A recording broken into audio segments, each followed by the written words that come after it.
Bersyukur pagi hari ini kita boleh bersama-sama di minggu pertama Januari 2025. Tentunya kita semua bersyukur karena kita semua sudah bisa melewati tahun 2024 dengan banyak cerita ya tentunya ya. Tapi yang penting hati kita tetap bersyukur bagaimanapun cerita kita di tahun 2024, sekarang kita sudah melangkah di tahun 2025 dan kita akan melangkah bersama dengan Tuhan. Amin. Baik, izinkan kami untuk membacakan terlebih dahulu beberapa warta. Yang pertama bahwa ada mesbah doa yang akan diadakan pada hari Rabu tanggal 8 Januari 2025 pukul 6 malam yang akan diisi dengan pujian, kesaksian, dan doa. Seluruh jemaat diundang untuk boleh ikut menghadirinya. Dan kemudian pada hari ini ada rapat pengurus GKI Agape Pos Vimas diadakan jam 11.30 nanti dengan agenda evaluasi prosata tahun 2024-2025. Kami mohon dukungan doa daripada jemaat supaya ke depan pengurus juga boleh mempersiapkan segala program dengan lebih baik, dan tentunya biarlah segala pelayanan itu boleh jadi kemuliaan bagi nama Tuhan. Baik, kita akan segera mulai ibadah kita pada pagi hari ini. Mohon kesediaan bagi jemaat untuk boleh men-silent handphonenya ya, supaya kita tidak mengganggu jalannya ibadah. Dan juga diharapkan tidak ngobrol tuh, juga ada tandanya ya. Jadi ngobrolnya nanti setelah ibadah ya, boleh di sebelah di akhir boleh, ya kan? Atau yang senang ke Udin boleh, silakan gitu ya. Kita akan memulai ibadah kita akan bersama-sama mempersiapkan diri, bersaat teduh di hadapan Tuhan untuk memasuki ibadah kita pada pagi hari ini.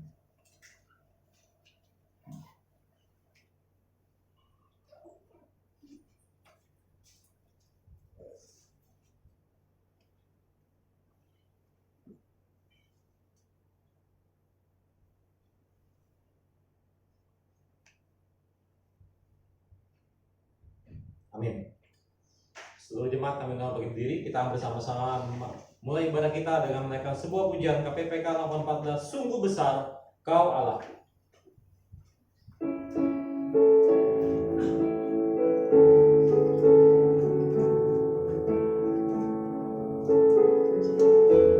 Dengan hati yang bersyukur kita menaikkan pujian ini bersama-sama.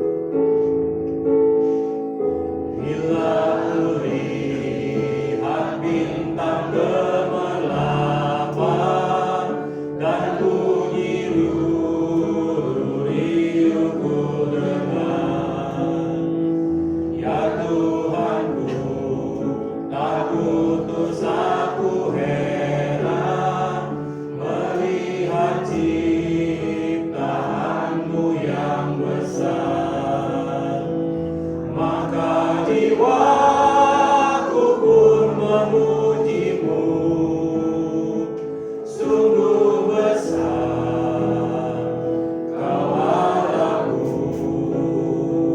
Maka jiwaku pun memujimu,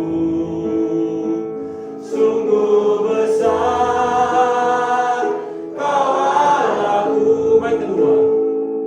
Ya Tuhanku, apabila ku renungkan pemberian-Mu dalam penebus, ku tertegun bagiku dicurahkan oleh Putra-Mu darahnya kudus.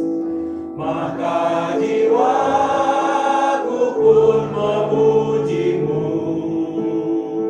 sungguh besar Kau Allahku. Maka jiwaku pun memujimu, sungguh besar Kau Allahku.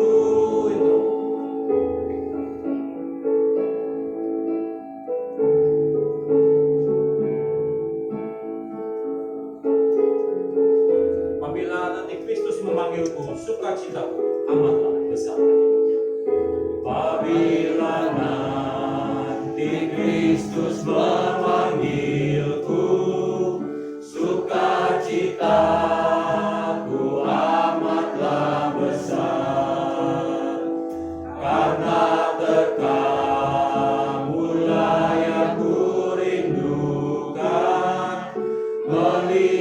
hati, Kau Tuhanku akbar, maka jiwaku pun memuji-Mu. Sungguh besar Kau Allahku, maka jiwaku pun memuji-Mu. Sungguh besar Kau Allahku. Kita menapaki awal tahun 2025 dengan keyakinan bahwa pertolongan kita adalah dalam nama Tuhan yang menjadikan langit dan bumi, yang tetap setia memelihara ciptaannya untuk selama-lamanya.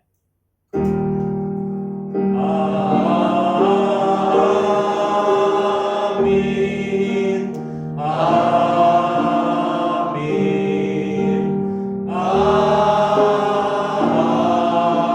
Amin. Kasih karunia dan damai sejahtera dari Allah Bapa kita dan dari Tuhan Yesus Kristus menyertai saudara sekalian. Tuhan besertamu. Dan besertamu juga. Oke, mari silakan duduk. Kata pembuka ibadah kita pada pagi hari terambil dari kitab Ulangan pasal yang ke-32 ayat yang 9 sampai 12 yang berbunyi demikian.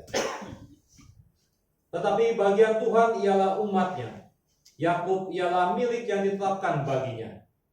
Didapatinya dia di suatu negeri, di padang gurun, di tengah-tengah ketanusan dan auman padat. Dikelilinginya dia dan diawasinya, dijaganya sebagai biji matanya. Laksana Raja Wali menggoyang membangkitkan isi sarangnya, melayang-layang di atas anak-anaknya. Mengembangkan sayapnya, menampung seekor dan mendukungnya di atas kepaknya. Demikianlah Tuhan sendiri menuntun dia, dan tidak ada Allah asing menyertai dia. Sebelum memasuki doa pengakuan dosa kita kepada Tuhan, kita akan bersama-sama menaikkan sebuah pujian. Sucikan hatiku, oh Tuhan. Sebagai bentuk permohonan kita, mohon pengampunan dosa daripada Tuhan.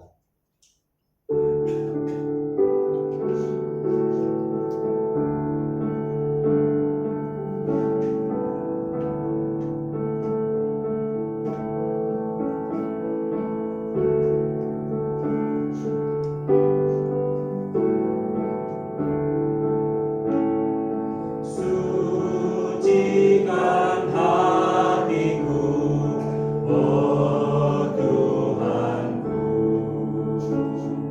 Semua ku serahkan kepadamu. Pimpinlah hidupku ke jalan yang benar. Sucikanku, oh Tuhanku. Sucikan hatiku. Sucikan hatiku, oh Tuhanku. Ku mau turut selalu kehendak-Mu.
memasuki kehidupan di tahun 2025 ini, pada hari yang kelima ini, kami sungguh mengucap syukur bahwa Tuhan terus senantiasa menyertai kami. Engkau dengan setia memelihara kasih-Mu bagi kami, bahkan ketika kami jatuh dalam dosa. Kasih-Mu sungguh tidak berkesudahan. Engkau yang mengiringi kami sebagai manusia yang tertatih-tatih berjalan di dalam dunia ini, yang terus bertahan bagaimana bisa hidup sesuai dengan teladan Tuhan. Bapa, ampuni kami Tuhan, karena kami seringkali jatuh dan jatuh lagi ke dalam dosa. Kami sungguh rindu di tahun 2025 ini menjadi sebuah awal tekad bagi kami untuk menjalani kehidupan di tahun 2025 ini dengan penuh bersandar pada Tuhan, dengan penuh mengikuti teladan Tuhan. Kuatkan kami, iringi kami, mampukan kami Tuhan. Dengan iman percaya kami melangkah memasuki kehidupan di tahun 2025 ini. Terima kasih untuk pengampunan yang senantiasa Engkau sediakan bagi kami. Inilah diri kami serahkan ke dalam tangan Tuhan. Dalam nama Tuhan Yesus kami berdoa. Amin. Jemaat, kami undang bagi berdiri, kita bersama-sama membacakan berita anugerah yang terambil dari kitab 1 Petrus pasal yang kedua ayat 9 sampai 10. Kita membacakan bersama-sama. 1 Petrus 2 ayat 9 sampai 10. 2, 3. Supaya kamu memberitakan perbuatan-perbuatan yang besar dari Dia yang telah memanggil kamu keluar dari kegelapan pada terangnya yang ajaib. Supaya kamu memberitakan perbuatan-perbuatan yang besar dari Dia yang telah memanggil kamu keluar dari kegelapan kepada terangnya yang ajaib. Kamu yang dahulu bukan umat Allah, tetapi yang sekarang telah menjadi umat-Nya, yang dahulu tidak dikasihani, tetapi yang sekarang telah beroleh belas kasihan. Demikianlah berita anugerah dari Tuhan. Syukur kepada Salam damai.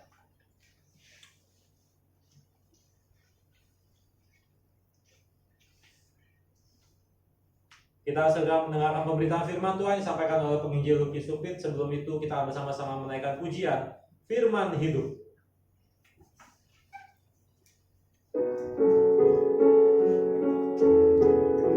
Biarlah firman Tuhan menjadi bimbingan kita tatkala kita menjalani kehidupan kita di tahun ini. Firman Khalik semesta, ajaib firman hidup yang mengasuh makhluknya, ajaib firman hidup. Bimbingannya tepat bagi orang sesat, firman indah, firman ajaib, firman yang beri hidup. Firman indah, firman ajaib, firman yang beri hidup.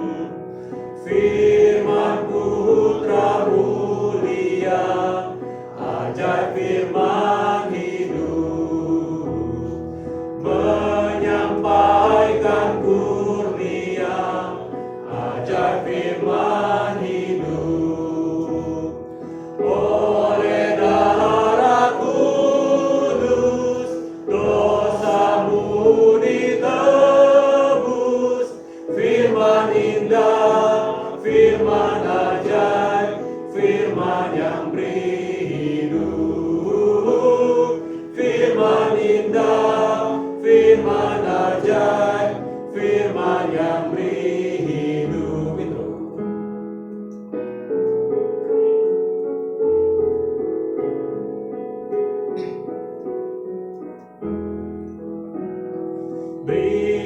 Beritakanlah Injilnya, ajaib firman hidup, yang beri damai sentosa, ajaib firman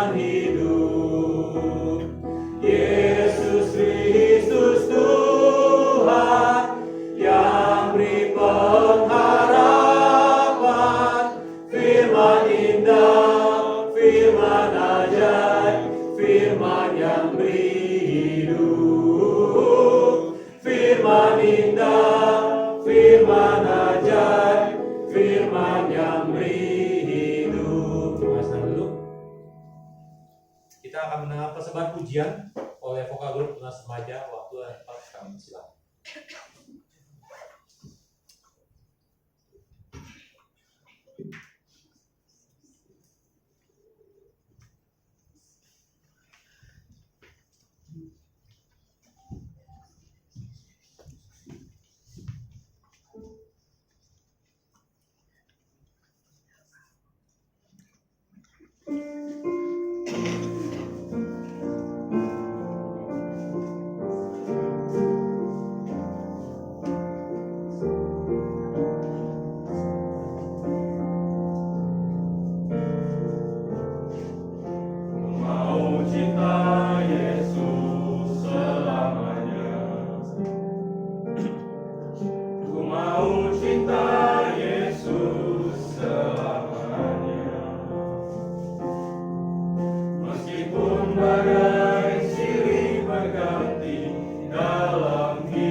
Selamat pagi Bapak Ibu, Saudara yang saya kasih dalam Tuhan Yesus Kristus. Shalom. Shalom.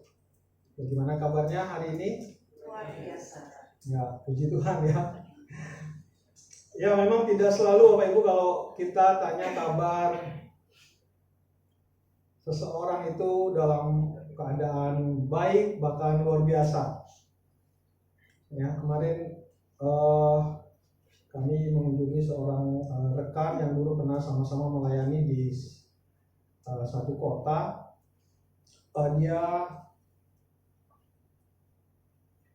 mengalami sakit kanker ya, dan dia harus kemo di Jakarta ini, dan karena suka tanya bagaimana kabarnya ya, seperti jadi sebuah kalimat klise tanya. Dan rekan ini menjawab, ya seperti inilah contoh. Dia tidak menjawab luar biasa, dia tidak menjawab baik, karena memang saya tahu juga secara manusia ya kondisinya nggak baik. Karena memang dia ya, harus melakukan satu terapi ya yang tidak ya berbeda dengan kita yang mungkin sehat saat ini. Tapi apapun kondisinya, Bapak Ibu Saudara, saya juga mengerti ya, bukan berarti dia tidak melihat bahwa Tuhan bisa campur tangan di dalam kondisinya. Karena kita sebagai orang percaya selalu melihat bahwa di dalam segala sesuatu Tuhan itu bekerja. Di dalam segala situasi Tuhan tidak pernah meninggalkan kita. Amin Bapak Ibu. Ya, biarlah ini menjadi iman kita untuk terus percaya dan bersandar kepada Tuhan di dalam kondisi apapun yang kita alami saat ini. Sebelum kita bersama-sama mau membaca dan merenungkan firman Tuhan, mari kita mohon kekuatan dan pertolongan dari Tuhan. Mari kita berdoa. Tuhan, terima kasih karena Engkau masih memberikan kami kesempatan untuk kami boleh datang beribadah di tempat ini bersama dengan saudara-saudara kami seiman. Orang-orang yang Engkau panggil, orang-orang yang Engkau tebus, orang-orang yang Engkau angkat menjadi anak-Mu, untuk boleh bersama-sama memuji, membesarkan nama Tuhan, memuliakan Tuhan, dan kami juga boleh diberikan kesempatan yang istimewa untuk boleh mendengarkan kebenaran firman-Mu. Ya Tuhan, firman-Mu yang hidup dan memberikan kami kekuatan dan penghiburan, memberikan kami teguran, juga memberikan kami arah bagaimana kami harus menjalani hidup yang Tuhan percayakan kepada kami. Biarlah ketika kami merenungkan firman-Mu ya Tuhan, kami diteguhkan, kami boleh dihibur oleh kebenaran firman-Mu. Berkati hamba-Mu yang akan menyampaikan, juga jemaat yang mendengarkan, kami semua diberkati oleh kebenaran firman-Mu. Dalam nama Tuhan Yesus Kristus kami berdoa. Amin. Kita akan sama-sama membaca firman Tuhan dari Yohanes pasal yang ke-21, ayat yang ke-20 sampai dengan ayat yang ke-24. Bapak Ibu yang membawa Alkitab boleh membuka Alkitabnya. Yang tidak bawa boleh, saya lihat teman-teman yang membuat slide, terima kasih ya sudah membuatkan slide-nya, kita bisa baca bersama seperti yang ada di layar ya.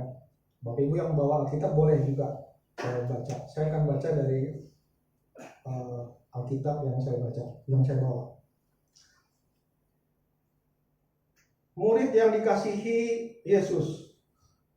Ketika Petrus berpaling, ia melihat bahwa murid yang dikasihi Yesus sedang mengikuti mereka, yaitu murid yang pada waktu mereka sedang makan bersama duduk dekat Yesus, dan yang berkata, "Tuhan, siapakah dia yang akan menyerahkan Engkau?" Ketika Petrus melihat murid itu, ia berkata kepada Yesus, "Tuhan, apakah yang akan terjadi dengan dia ini?" Jawab Yesus, "Jikalau aku menghendaki supaya ia tinggal hidup sampai aku datang, itu bukan urusanmu. Tetapi engkau ikutlah aku." Maka tersebarlah kabar di antara saudara-saudara itu bahwa murid itu tidak akan mati. Tetapi Yesus tidak mengatakan kepada Petrus bahwa murid itu tidak akan mati, melainkan, "Jikalau aku menghendaki supaya ia tinggal hidup sampai aku datang, itu bukan urusanmu." Ayat 24, "Dialah murid yang memberi kesaksian tentang semuanya ini, dan yang telah menuliskannya, dan kita tahu bahwa kesaksiannya itu benar." Demikianlah firman Tuhan. Yang berbahagia ialah kita yang membaca firman Tuhan, setiap orang yang mendengar, memelihara dalam hidupnya. Haleluya. Haleluya. Haleluya. Haleluya.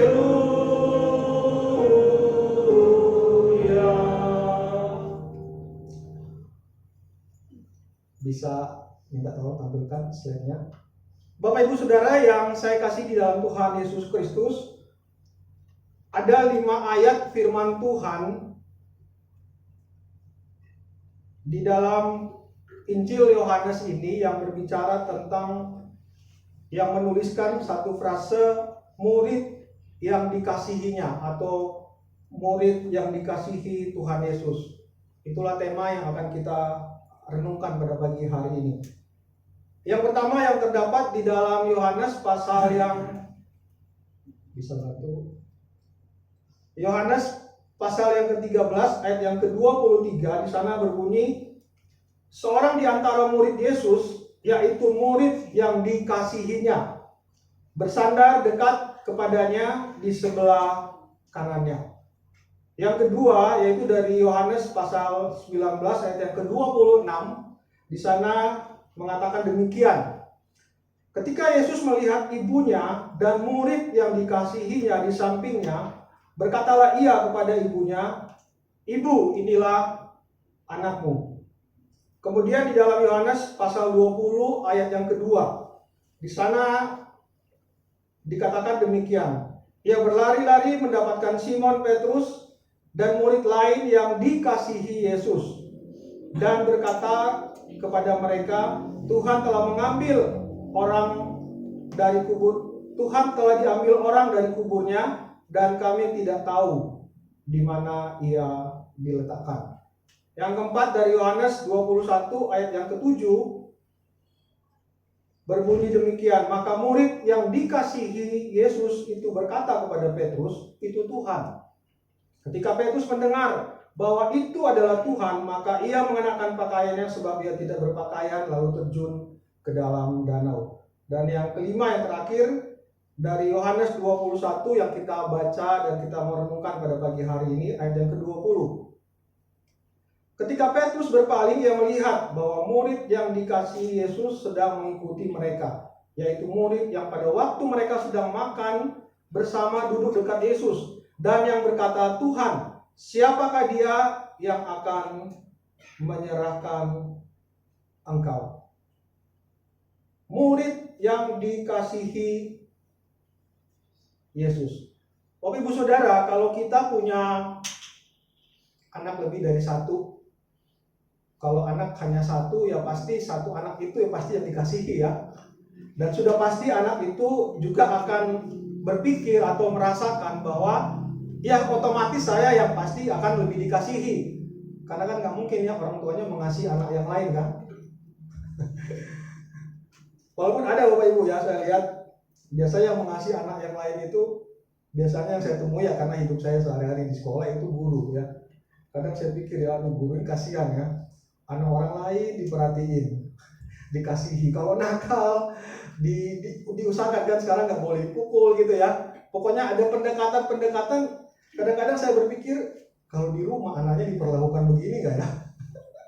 Atau malah yang terjadi adalah KDRT gitu kan? Karena ya kalau mukul anak sendiri kan kelihatannya nggak ada resiko gitu ya. Bener ya, yang anak-anak di sini. Kalau di sekolah kan biasa akan diperlakukan dengan baik. Ya, dan itu yang saya katakan tadi, jangan-jangan dia lebih mengasihi anak orang daripada anaknya sendiri. Di dalam Alkitab kita tahu ada Yakub yang lebih mengasihi Yusuf, dan saya kira Yusuf juga tahu. Dan sayang sekali memang Yusuf tidak bisa menjaga ini ya. Ya dari cerita yang kita baca, atau ya paling tidak yang saya tafsirkan, ya Yusuf kayaknya nggak merasa bahwa saudara-saudara itu terganggu gitu, merasa nggak nyaman. Kenapa ya? Kok hanya kamu yang diberikan jubah yang bagus? Bahkan memang ya dia menceritakan sesuatu yang ya memang sih itu dari Tuhan, dan kita juga percaya Tuhan punya satu rencana dalam kehidupan Yusuf dan saudara-saudara. Jadi di antara murid-murid Tuhan Yesus ternyata ada ya, dan yang kita baca tadi paling tidak ada 5 di dalam kitab Yohanes itu, murid ini menyebut dirinya sebagai murid yang dikasihi. Nah, jadi siapa sebetulnya murid yang dikasihi? Karena Alkitab tidak memberitahu secara jelas. Bahkan yang menuliskan ini juga sepertinya mau menyembunyikan siapa murid, sebetulnya siapa sih murid yang dikasihi itu. Nah, saya tidak jelasin di sini Bapak Ibu, saya mencari di sumber-sumber yang saya baca, saya langsung saja ya. Jawabannya adalah Yohanes. Ya. Jadi murid yang dikasihi itu oleh banyak ahli Alkitab itu adalah Yohanes. Yohanes ini adalah bukan Yohanes Pembaptis, tapi Yohanes Rasul. Jadi salah satu dari 12 murid Yesus. Nah, ada beberapa alasan mengapa dia disebut sebagai murid yang dikasihi. Yang pertama, Yohanes adalah salah satu dari 3 murid terdekat dari Tuhan Yesus. Jadi ada seperti orang yang dibilang lingkar dalam gitu ya. Jadi biasa kita juga kalau bergaul, berteman gitu kan, biasa ada orang-orang yang dekat dengan kita. Nah, memang Tuhan Yesus punya 12 murid, tapi ada 3 orang murid yang selalu mendampingi Tuhan Yesus, bahkan diberikan kesempatan oleh Tuhan Yesus untuk mengalami satu pengalaman spiritual, atau bahkan melihat bagaimana Tuhan Yesus menyembuhkan, misalnya menyembuhkan anak Yairus. Jadi waktu itu ada seorang anak Yairus yang mau disembuhkan, kemudian Tuhan Yesus itu menyuruh orang-orang lain tuh nggak boleh masuk ke ruangan itu dan hanya mengizinkan 3 orang murid, yaitu Petrus, Yakobus, dan Yohanes. Dan alasan yang kedua mengapa Yohanes, karena Yohanes selalu hadir ya, seperti saya katakan tadi, di dalam peristiwa-peristiwa yang sebetulnya spesial. Saya contohkan misalnya seperti peristiwa transfigurasi. Bisa tolong next slide. Next slide. Nah ya, ini Bapak Ibu, kita tahu di kitab Injil di sana dituliskan bagaimana satu ketika Tuhan Yesus itu mengajak hanya 3 orang murid ini naik ke atas gunung untuk apa? Ya biasanya Tuhan Yesus aja berdoa. Tapi rupanya ada maksud lain. Karena memang Tuhan Yesus ingin menunjukkan satu peristiwa yang bagi mereka itu sesuatu yang tidak dialami oleh orang lain, yaitu transfigurasi Tuhan Yesus. Maksudnya Yesus di dalam kemanusiaannya itu kemudian dikatakan di situ di Alkitab itu berubah rupa, dalam arti mukanya bercahaya. Dan kemudian nampak di situ ada Musa dan Elia. Jadi kedua orang ini adalah orang yang hidup di perjanjian lama. Tapi sebetulnya kita semua mengetahui bahwa memang karena ada kesinambungan antara perjanjian lama dan perjanjian baru. Nah, Petrus, Yakobus, Yohanes pasti tahu kisah tentang apa yang terjadi dalam perjanjian lama karena mereka bisa baca. Tapi bukan belum ada perjanjian baru. Nah, Yesuslah itu orang yang dibicarakan di dalam perjanjian lama, yang akan datang, yang dijanjikan, Mesias yang akan datang. Nah, walaupun waktu itu Petrus kemudian bertanya, loh kan Mesias datang itu biasanya sebelum Mesias datang ada nabi yang berseru-seru. Nah, Tuhan Yesus kemudian bilang, ya sebetulnya sudah ada. Sebetulnya mau menunjukkan kepada Yohanes Pembaptis, sebetulnya sudah ada orang yang berteriak tentang mau datangnya Mesias yang dijanjikan, tapi mereka tidak dengar. Bapak Ibu Saudara, ketiga murid ini dalam hal termasuk Yohanes itu mengalami pengalaman secara spesial. Nah, ini mungkin salah satu indikasi mengapa kemudian Yohanes itu menyebut dirinya sebagai orang yang dikasihi oleh Tuhan Yesus. Dan yang ketiga adalah kita sering tahu ini sebagai 7 perkataan salib. Yaitu ketika Tuhan Yesus mempercayakan Maria ibunya, tadi kita sudah baca di depan ya. Ketika di atas salib kemudian Tuhan Yesus lewat di situ ya. Di situ ada Maria dan ada Yohanes kemudian mengatakan, ibu inilah anakmu, anak inilah ibumu. Itu yang kita kenal sebagai 7 perkataan salib. Nah, sekarang pertanyaannya, mengapa Yohanes berani menyebut dirinya sebagai murid yang dikasihi oleh Tuhan Yesus? Apakah kalau gitu murid yang lain tidak dikasihi oleh Tuhan Yesus? Atau apakah Yohanes terlalu percaya diri bahwa dengan pengalaman-pengalaman tadi kemudian dia berani, padahal murid yang lain kita tidak melihat catatannya di Injil paling tidak bahwa ada murid yang berani mengaku dia sebagai orang yang dikasihi oleh Tuhan Yesus. Dan sebetulnya apa maknanya sebutan murid yang dikasihi Yesus itu bagi kita saat ini? Kita akan sama-sama renungkan di dalam renungan kita di dalam ibadah pagi hari ini. Bapak Ibu Saudara yang saya kasih di dalam Tuhan, Yohanes menyebut dirinya sebagai murid yang dikasihi Tuhan Yesus bukan berarti bahwa dia lebih dikasihi dibandingkan dengan murid-murid yang lain. Tuhan Yesus mengasihi murid-muridnya. Itu jelas sekali ya di Yohanes pasal 13. Saya akan bacakan untuk kita. Di sana dikatakan, sementara itu sebelum hari raya Paskah mulai, Yesus telah tahu bahwa saatnya sudah tiba untuk beralih dari dunia ini kepada Bapa. Sama seperti ia senantiasa mengasihi murid-muridnya. Jadi jelas bahwa Yesus itu mengasihi murid-muridnya. Termasuk di sini mengasihi Simon Petrus yang sudah menyangkali dia. Bapak Ibu, kalau kita punya orang yang dekat dengan kita,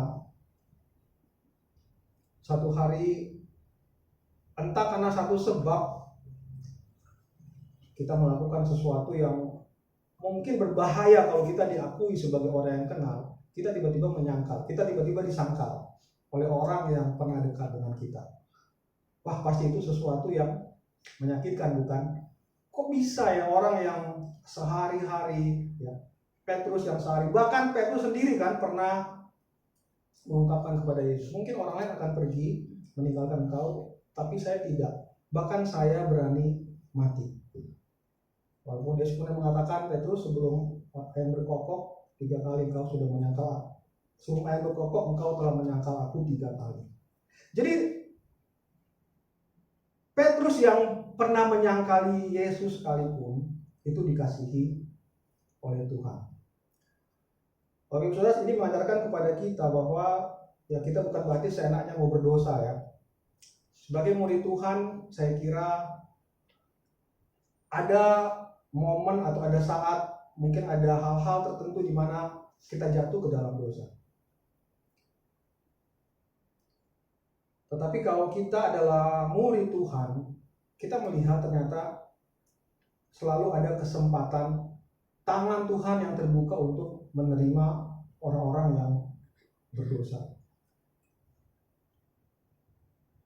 Saya kira kalau bicara dosa yang dilakukan oleh Yudas dengan Petrus kan sebetulnya ya mungkin dengan cara yang berbeda, tapi kan sama ya, nggak mau menerima, nggak mau menolak, nggak mau mengakui.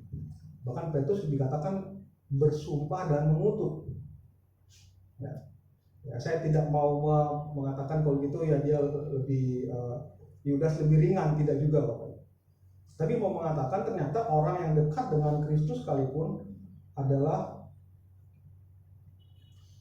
orang yang bisa juga meninggalkan Tuhan Yesus. Tapi kemudian apa yang dilakukan Tuhan Yesus? Dia menerima muridnya kembali.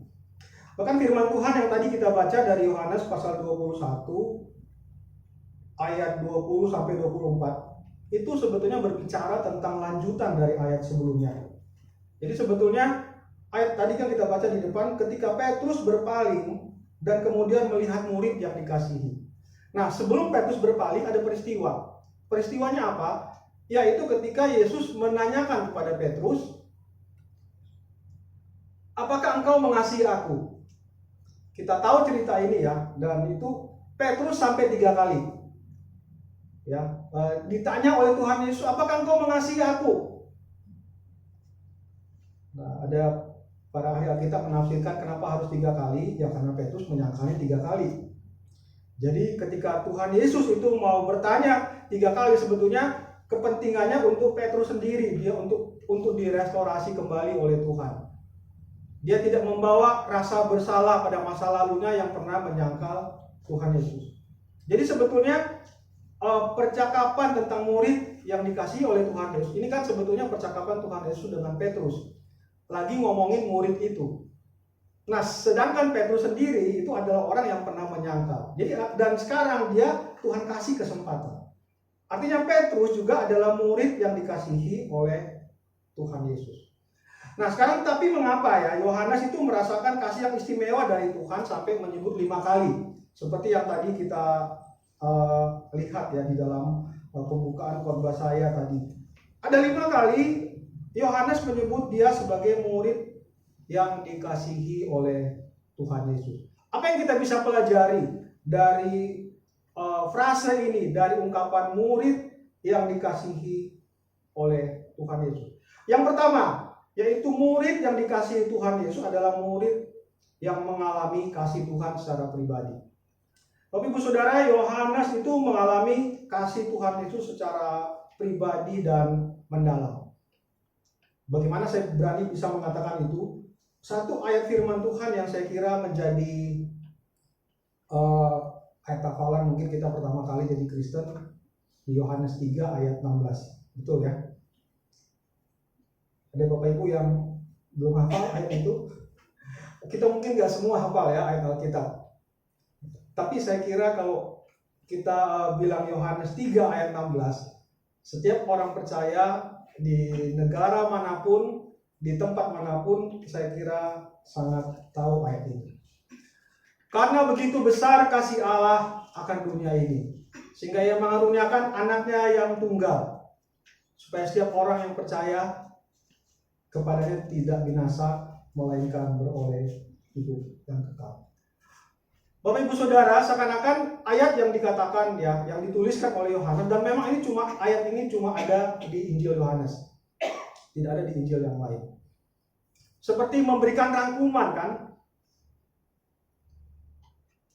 dari apa yang ada di dalam Alkitab, atau dari bagaimana karya Tuhan bagi manusia yang sudah berdosa.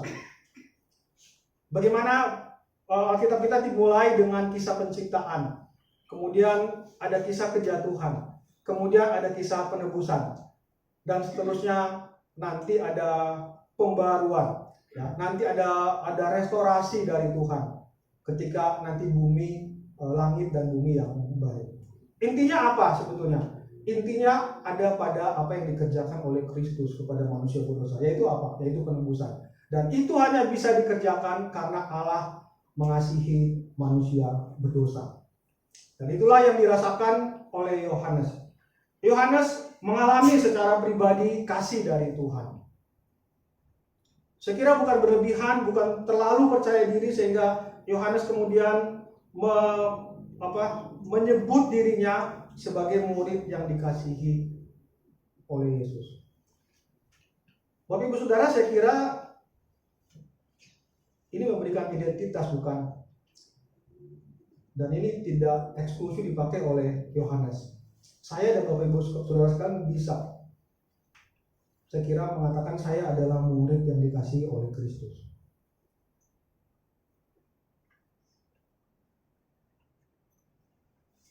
Dan hal ini sebetulnya harusnya memberikan identitas bagi kita. Biasa kita ditanyakan, kamu siapa? Ya pasti kita akan sebut nama. Kamu agamanya apa? Kamu Kristen. Kemudian dan hal ya, apapun yang kita bisa katakan tentang identitas kita. Tapi saya kira kalau kita sebagai anak Tuhan, satu hal yang indah kalau kita ditanya tentang identitas kita, saya kira apa yang dikatakan oleh orang ini indah bukan? Saya adalah murid yang dikasihi oleh Tuhan. Sehingga kalaupun satu hari saya misalnya mengalami satu masalah, biasanya apa yang kita rasakan Bapak Ibu kalau kita mengalami satu pergumulan? Tuhan gak mengasihi saya bukan? Kok Tuhan meninggalkan saya?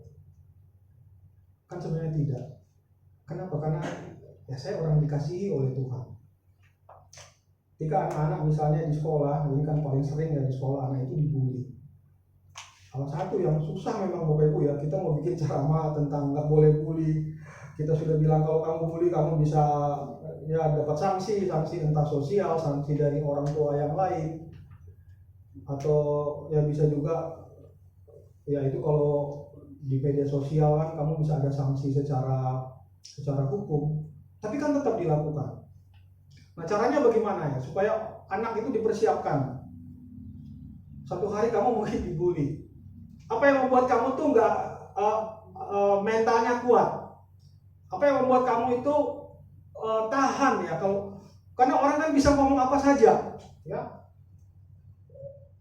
Di media sosial itu kadang-kadang jahatnya luar biasa ya Bapak Ibu. Kemarin saya baca berita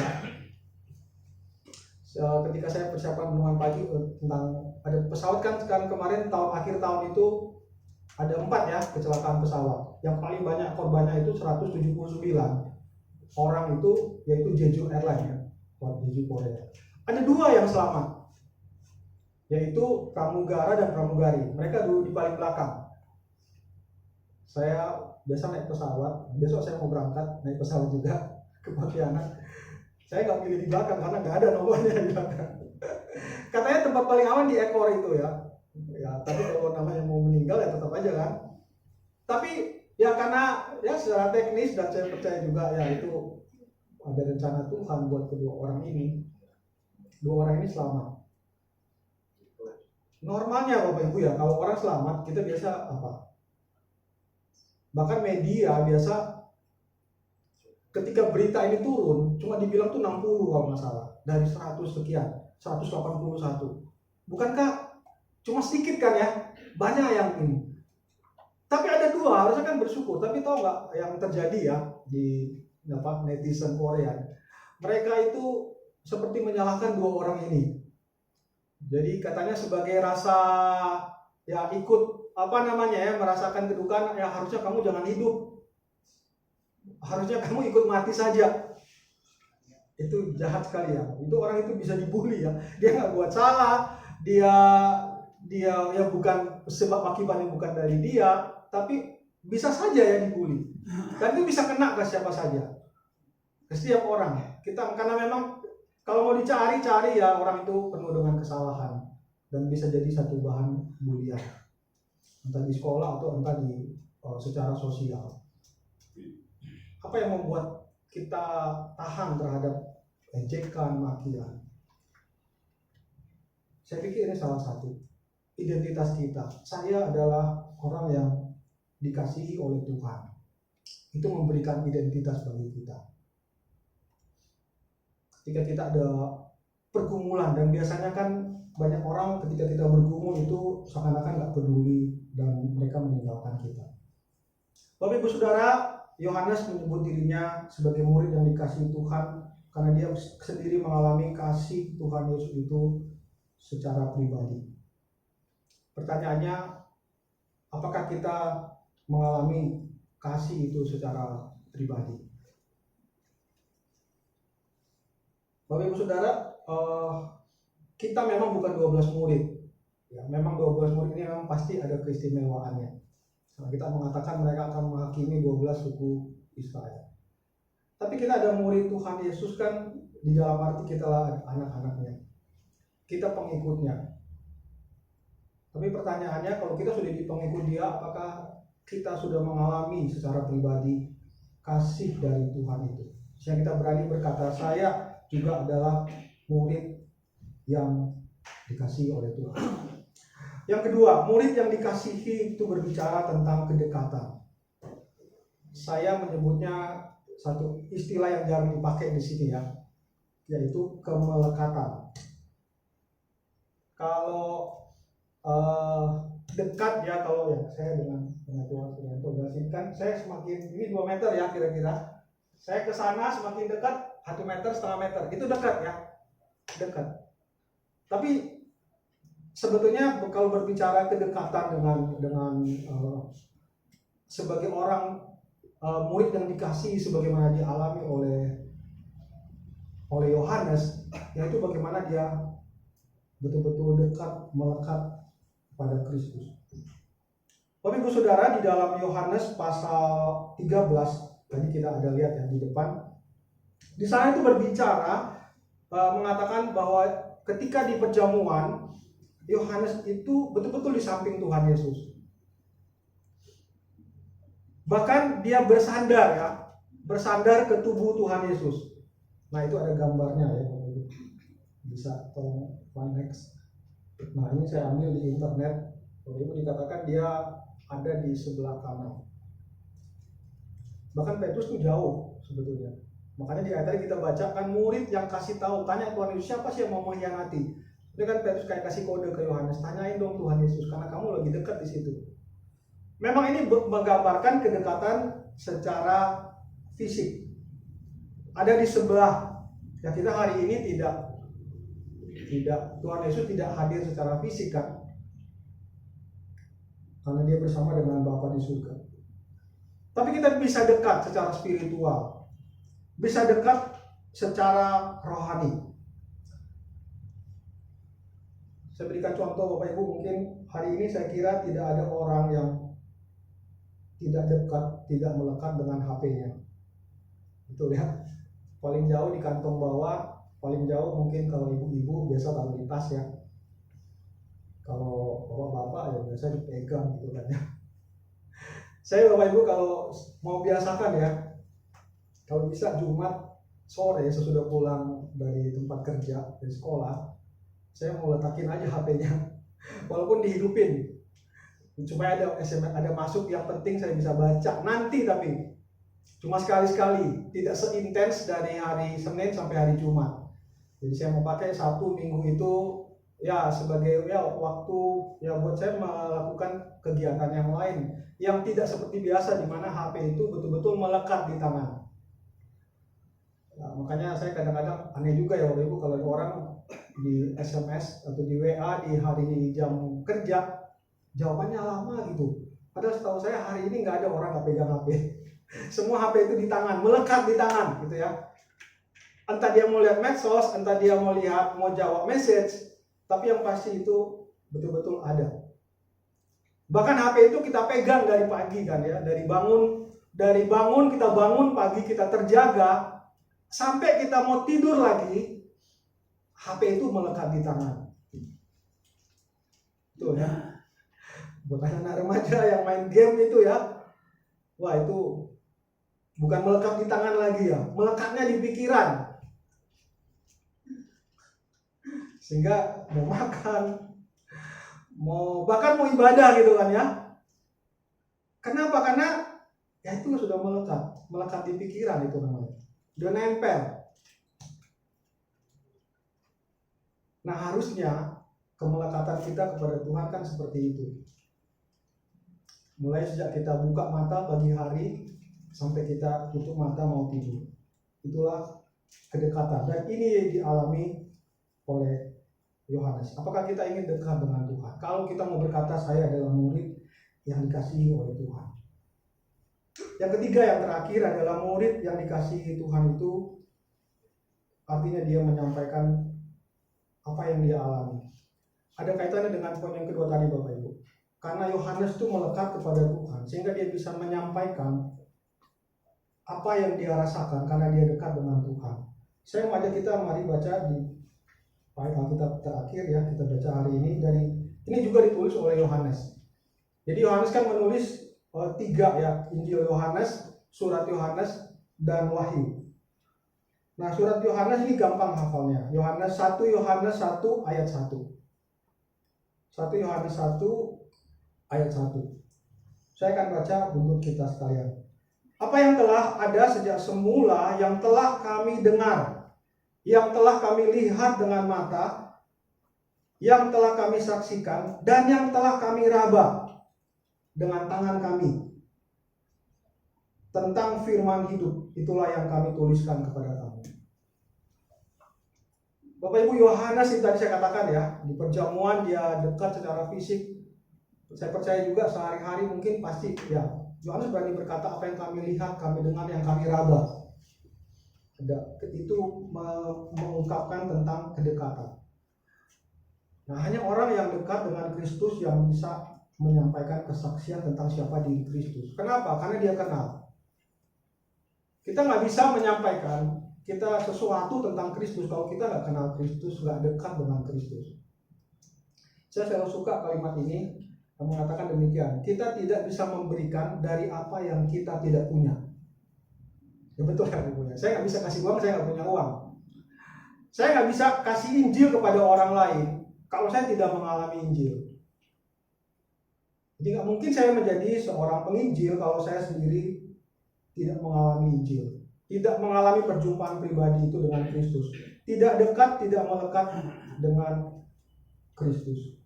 Dan Bapak Ibu Saudara, Tuhan rupanya menganugerahkan kepada Yohanes usia yang lebih panjang dari murid yang lain.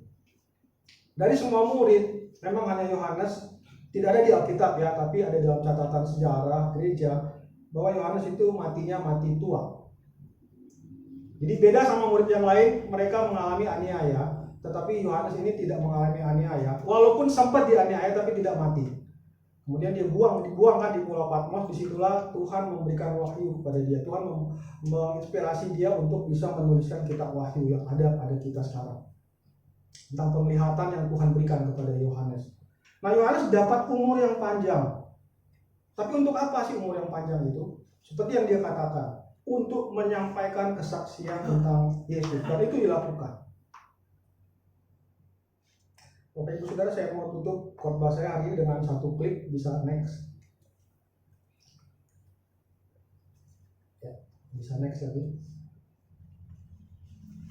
Bisa ada suaranya. Makin banyak orang-orang Indonesia yang bisa menjadi warga negara Singapura dan bisa bekerja di sana. Tetapi juga ada berita menyedihkan. Ternyata banyak sekali orang yang umurnya semakin panjang di Singapura, living long but dying alone. Ini cukup menyedihkan. Ternyata di banyak sekali apartemen bisa ditemukan orang tua yang tidak lagi dikunjungi oleh anak-anaknya. Ini bukan hanya fenomena Singapura, tetapi juga fenomena di banyak negara, termasuk di sejumlah negara Eropa dan juga di Jepang. Di Jepang ada relawan yang bekerja mengumpulkan jenazah dari orang-orang tua dari rumah ke rumah yang tidak dikunjungi oleh anak-anaknya. Bahkan seringkali relawan ini kesulitan untuk menemukannya dan hanya mencium ada bau-bau tertentu. Bahkan ada orang tua yang sengaja kemudian mengasingkan diri pergi ke gunung dan kemudian menghilang di gunung dan mereka mengakhiri hidupnya di sana. Apakah umur panjang itu suatu good idea? Inilah banyak pertanyaan dari kita semua. Ya, bisa Tentu stop. saja kita ingin. Ya, ini klip masih panjang karena waktu. Karena saya poinnya yang saya mau ambil dari sini, apakah umur panjang itu suatu ide yang bagus? Kita semua pengen umur panjang, bukan? Dan itu baik Bapak Ibu ya. Saya kira nggak apa-apa, nggak salah kita doa bisa umur panjang. Setiap kali ulang tahun, kan kita ulang tahun kan sebetulnya berkurang umurnya, bukan nambah karena sudah lebih mendekati ke ujung kan, ke ujung dipanggil Tuhan. Dan biasanya orang akan mengatakan semoga sukacita, sehat dan umur panjang. Tapi ketika nonton klip tadi ya, saya nonton beberapa kali, apakah umur panjang itu good idea? Kalau kondisinya seperti itu, secara manusia ya, dalam kondisi sudah tua, anak-anak nggak lagi perhatikan, ternyata akhirnya hidup panjang tapi mati sendiri ya, hidupnya panjang tapi ya dying alone.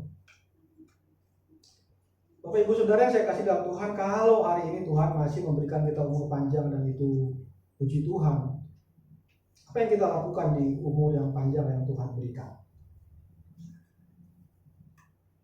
Ya, biasa hamba Tuhan akan mengatakan ya mari Bapak Ibu kita melayani. Ya mungkin kita bertanya kan, apa yang harus bisa saya lakukan di gereja ya?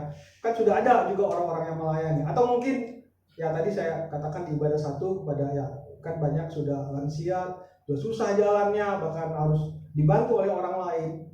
Apakah kalau gitu sama sekali nggak bisa melakukan apa-apa? Tidak. Minimal kan bisa berdoa. Berdoa untuk para pelayan Tuhan di gereja ini. Berdoa untuk hamba Tuhan yang akan menyampaikan firman Tuhan di gereja ini. Berdoa untuk supaya Tuhan bangkitkan banyak anak-anak muda, boleh terus semangat, boleh terus ada di gereja. Dan saya kira kan doa itu sesuatu yang sangat powerful, yang bisa dilakukan. Kita mungkin ya sudah terbatas ya dengan keterbatasan fisik yang selama makin hari semakin menurun. Tapi kalau Tuhan masih memberikan satu umur yang usia yang panjang, sama seperti Yohanes menyebut dirinya dikasihi oleh Tuhan. Tuhan kasih umur yang cukup panjang bagi dia, tetapi kemudian dia mengisinya dengan dia boleh melayani Tuhan. Biarlah firman Tuhan ini menjadi berkat bagi kita. Mari kita masuk dalam doa. Tuhan, inilah kami anak-anak-Mu, kami yang mau belajar dari Yohanes yang melihat betapa kedudukannya sebagai seorang murid, keberadaannya sebagai orang yang dipanggil oleh Tuhan menjadi murid sangat istimewa dan menyebut dia sebagai murid yang dikasihi. Kami juga sadar Tuhan bahwa kami juga adalah orang yang dikasihi oleh Tuhan. Karena kasih-Mu Engkau menyelamatkan kami. Karena kasih-Mu Engkau memanggil kami yang tadinya orang berdosa, kami yang tadinya orang yang melawan Tuhan, kami menjadi orang yang taat kepada Tuhan. Dan kami hidup di dalam keselamatan yang Tuhan berikan. Tolong kami ya Tuhan, boleh mempraktekkan firman Tuhan, boleh melakukan firman-Mu yang sudah kami dengarkan. Terima kasih untuk kebenaran firman-Mu. Dalam kesempatan ibadah pagi hari ini ya Tuhan, kami mau berdoa untuk setiap jemaat-Mu dalam setiap pergumulan yang dihadapi, baik itu sakit, penyakit, kelemahan tubuh, keterbatasan fisik kami karena usia kami. Biarlah ya Tuhan kami tetap memandang kepada Tuhan, bahwa penghiburan itu datang dari Tuhan, kesembuhan itu datang dari Tuhan, kekuatan itu datang dari Tuhan. Sehingga Tuhan, walaupun kami mengalami keterbatasan, kami boleh tetap bersuka cita, kami tetap boleh memiliki pengharapan di dalam Tuhan. Bagi jemaat-Mu ya Tuhan yang bergumul dengan masalah ekonomi, Tuhan bantu, Tuhan berikan jalan keluar. Bagi jemaat-Mu yang bergumul dengan masalah rumah tangga, mari Tuhan Engkau turut campur tangan. Bagi jemaat-Mu yang bergumul untuk mencari pekerjaan, kesulitan di dalam usaha dan bisnis, biarlah ya Tuhan Engkau senantiasa bersama-sama dengan mereka. Kami juga mau berdoa ya Tuhan untuk jemaat-Mu di tempat ini. Pakai kami terus ya Tuhan, baik hamba-hamba Tuhan, para aktivis, juga pada jemaat. Kami boleh menjadi berkat, memberitakan tentang kasih Tuhan, memberitakan tentang apa yang sudah kami alami, kasih yang sudah kami alami dari Tuhan. Kami boleh bagikan kepada setiap orang. Kami serahkan bangsa dan negara kami ke dalam tangan Tuhan, beri hikmat kepada para pemimpin kami, mulai dari presiden, wakil presiden, sampai kepada aparat pemerintah yang ada di pelosok-pelosok daerah. Beri mereka hikmat, takut akan Tuhan, dan mereka boleh menggunakan seluruh apa yang ada pada mereka, kekuasaan, kemampuan yang mereka miliki dibanding dengan rakyat biasa. Mereka boleh pakai ya Tuhan untuk memberikan kemakmuran bagi seluruh rakyat bangsa Indonesia. Terima kasih ya Tuhan. Inilah doa syafaat kami. Kami panjatkan hanya di dalam nama Tuhan kami, Yesus Kristus. Mari kita menutup doa syafaat kita dengan doa Bapa kami, kita ucapkan bersama-sama. Bapa kami yang di surga, dikuduskanlah nama-Mu, datanglah kerajaan-Mu, jadilah kehendak-Mu di bumi seperti di surga. Berikanlah kami pada hari ini makanan kami yang secukupnya. Dan kami akan kesalahan kami juga mengampuni orang bersalah pada kami. Janganlah membawa kami ke dalam pencobaan, tapi lepaskan kami daripada yang jahat. Engkau yang punya kerajaan, kuasa dan kemuliaan sampai selama-lamanya. Amin.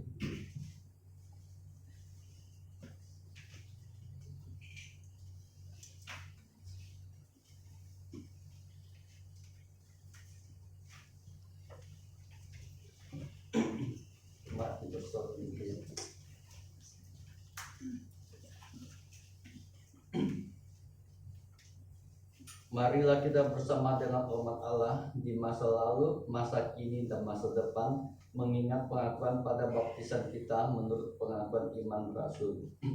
Aku percaya kepada Allah, Bapa yang Maha Kuasa, dari langit dan bumi, dan kepada Yesus Kristus, Anak yang tunggal Tuhan kita, yang dikandung dari Roh Kudus, lahir dari anak darah Maria, yang menderita sengsara di bawah pemerintahan Pontius Pilatus, disalibkan, mati dan dikuburkan, turun ke dalam kerajaan maut. Pada hari yang ketiga, bangkit pula dari antara orang mati, naik ke surga, duduk sebelah kanan Allah, Bapa yang Maha Kuasa.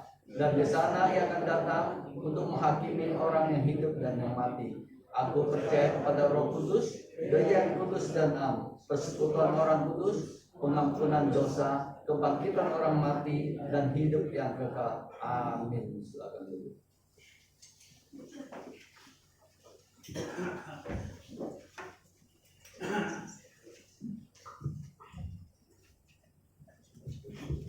Maksudnya sebuah kesempatan yang indah di mana pada saat ini kami boleh menyambut bagi jemaat yang baru pertama kali hadir di beribadah bersama dengan kami. Apakah ada? Kalau ada boleh angkat tangan biar kami bisa mengetahui keberadaan Bapak Ibu atau saudara sekalian. Baik, bersyukur atas keberadaan saudara-saudara sekalian tempat ini. Kita bersama-sama mempersiapkan persembahan terbaik bagi Tuhan dengan beralaskan pada nas persembahan yang terambil dari kitab 1 Tawarik pasal yang ke-29 ayat yang ke-17. yang berbunyi demikian. Aku tahu, ya Allahku, bahwa Engkau adalah pemuji hati dan berkenan kepada keikhlasan, maka aku pun mempersembahkan semuanya itu dengan sukarela dan tulus ikhlas. Dan sekarang umatku yang hadir di sini telah kulihat memberikan persembahan sukarela kepadamu dengan sukacita. Kita mengiringi persembahan kita dengan menaikkan pujian KPPK nomor 50, Hitung Berkat-Mu.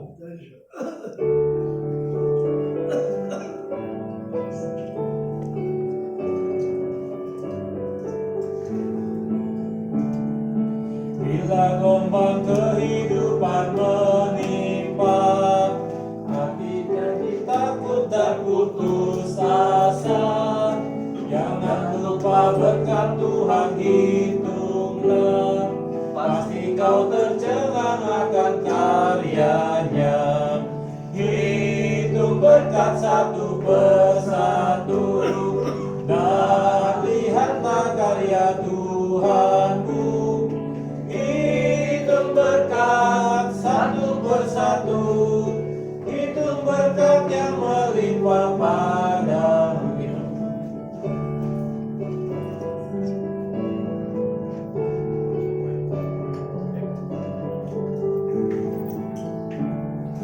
Bila kau memandang harta orang lain, ingat janji Kristus yang lebih bermain.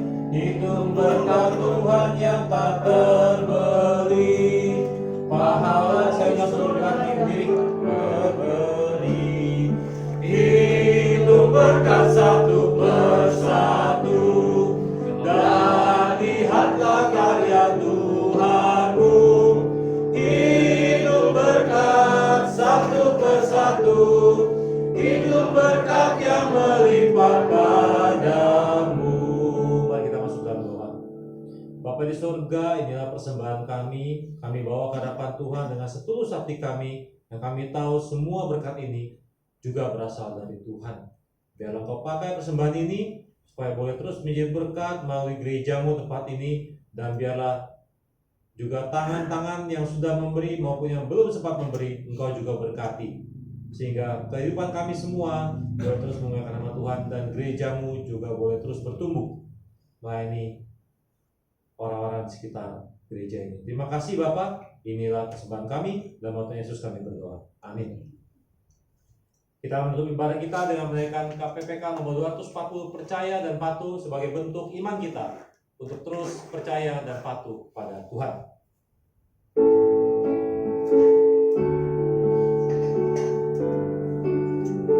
Kemudian pembukaan berkat akan disampaikan oleh penginjil Luki.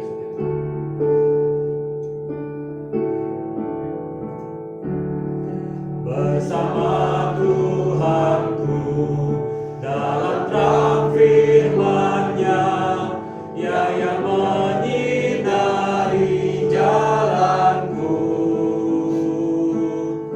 Ku turut perintah-Nya, Ia tinggal dalamku, beserta umat-Nya yang patuh. Percayalah dan patuh padanya, pasti kau dikasih-Nya.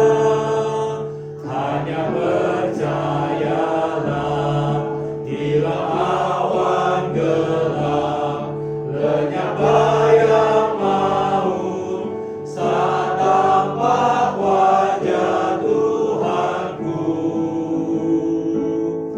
Hilanglah bimbangku, lenyap air mataku, percaya dan patuh padanya. Percayalah dan patuh padanya, pasti kau dikasih-Nya. Hanya percaya.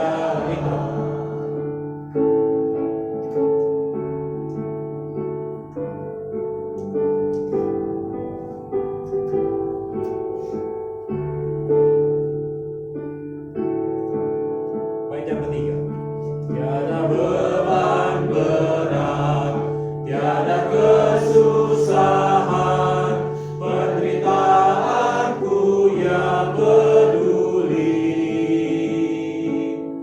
hilanglah sedihku, lenyaplah hinaku, karena anugerahnya besarlah.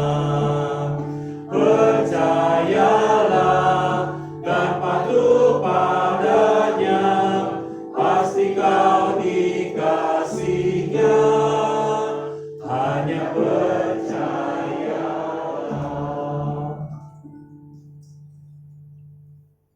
Jemaat yang dikasihi Tuhan, arahkanlah hatimu kepada Tuhan.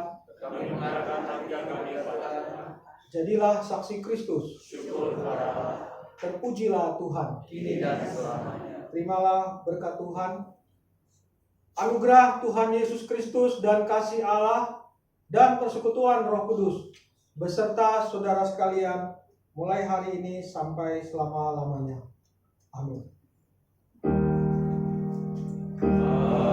Haleluya, haleluya, haleluya, haleluya, haleluya, amin, amin,